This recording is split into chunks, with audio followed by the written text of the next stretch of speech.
Sallallahu Alaihi Wasallam satu kali beliau sedang duduk berdiskusi ringan dengan para sahabat, lantas kemudian bertanya. Ya, kata beliau, atadrunal muflis bima ma'na, tahukah kalian orang-orang yang bangkrut itu? Tahukah kalian orang dihukumi bangkrut itu? Qalu, mereka berkata, al muflisu, ya, orang bangkrut menurut kami itu mala dirhamalahu wala mata'. Orang yang sudah tidak punya 1 dirham pun, uang sudah tidak ada, aset pun tidak punya.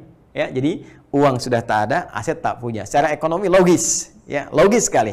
Ya, tapi apa yang terjadi? Nabi meluruskan persepsi itu, bukan dalam konteks keduniaan, tapi konteks keakhiratan. Al-muflisu min ummati, kata Nabi, orang muflis dari kalangan umatku itu. Hati-hati, tolong garis bawah ini. Nabi tidak menyebutkan umatnya Isa alaihissalam atau umatnya Musa alaihissalam, tapi beliau memberikan isyarat min ummati. Jadi ada orang mengaku umatnya Nabi Muhammad Rasulullah SAW, tapi dihukumi bangkrut oleh Nabi SAW. Ya, ya'ti yaumal qiyamati bi salatin wa siyamin wa zakatin. Ya, datang dia di hari kiamat nanti dengan pahala-pahala salat yang pernah ia kerjakan. Dia salat, kan? Puasa, dia puasa. Ramadan dia ikut puasa, kan? Zakat, dia tunaikan zakat, kan? Baik. Ada orang yang hartanya melebihi batas nisab, kemudian ya setelah selesai haul dia keluarkan zakatnya, dia kelihatan salat, dia puasa juga. Wa yati qad syatama hadza. Cuman sayang, ya, dia pun punya aktivitas di dunia, senang mencela, kan? Wa qadhafa hadza, senang menuduh, kan? Kemudian wa daraba hadza, senang berselisih, kan?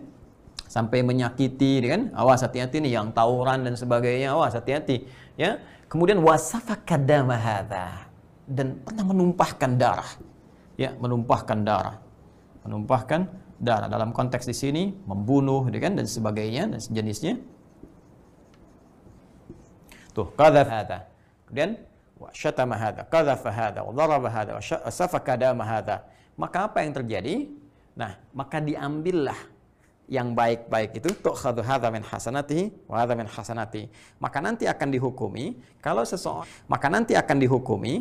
seseorang pernah dia berbuat misalnya di dunianya salat, dapat hasanah nih, ya, 4 poin misalnya. Tapi juga dia misalnya suka mencela. Maka akan diambil pahala salatnya, ditutupkan kepada celaannya. Nah, hati-hati nih, ini ada 1, ini ada 1. Maka nutup nih, kosong. Ya kan? Kemudian tu'khadhu hadza min hasanati wa hadza min hasanati, ya. Nah, ini diambil lagi kebaikannya, tutupkan lagi pada keburukannya. Nah, ini puasa nutup ketuduhan misalnya, kan? Zakat nutup ke berselisih. Berselisih itu kan nanti ujung-ujungnya sama-sama juga. Perselisihan itu, teman-teman sekalian, pasti akan dimanfaatkan oleh setan, diprovokasi untuk mengeluarkan ya hal-hal lebih buruk lainnya. Dalam perselisihan pasti ada caci maki, pasti ada celaan, nambah lagi tuh. Ya, pasti ada sesuatu yang lebih buruk lagi setelah itu, ya. Karena itu, ini misalnya terjadi, diambil ini, keluarkan ke sini. Fa in faniyat hasanatuhu, hadisnya berkata, jika habis semua potensi kebaikan ini, sudah kosong nih, nggak ada. Tersisa ini. Ya, pernah menumpahkan darah, bunuh orang, nggak tobat apa dan sebagainya, yang korupsi itu kan, dan sebagainya, bahkan korupsi dalam kondisi yang sangat memprihatinkan, orang sedang butuh sesuatu masih dikorup juga misalnya kan, dan sebagainya, tersisa, ya. Nah, ini persoalannya apa? Maka diambillah dosa-dosa orang yang dizolimi di sini. Ya. Jadi ini menarik ini.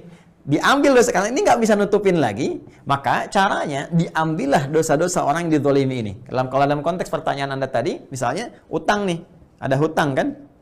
Nah, ini udah nggak bisa nutupin. Nggak bisa nutupin. Ini kalau dalam konteks masih ada amal, ini amalan kita yang baik di sini ditutup ke sini. Karena kita masih punya utang nggak bisa dibayar oleh harta, maka dibayar oleh amalan kita.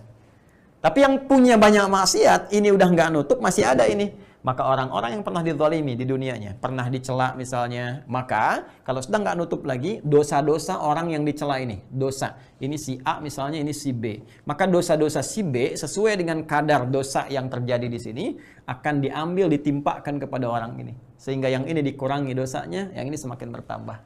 Faturiha finnar. Maka karena semakin banyak ini, ya terkumpulkan keburukannya, maka dilemparkanlah ya ke dalam neraka.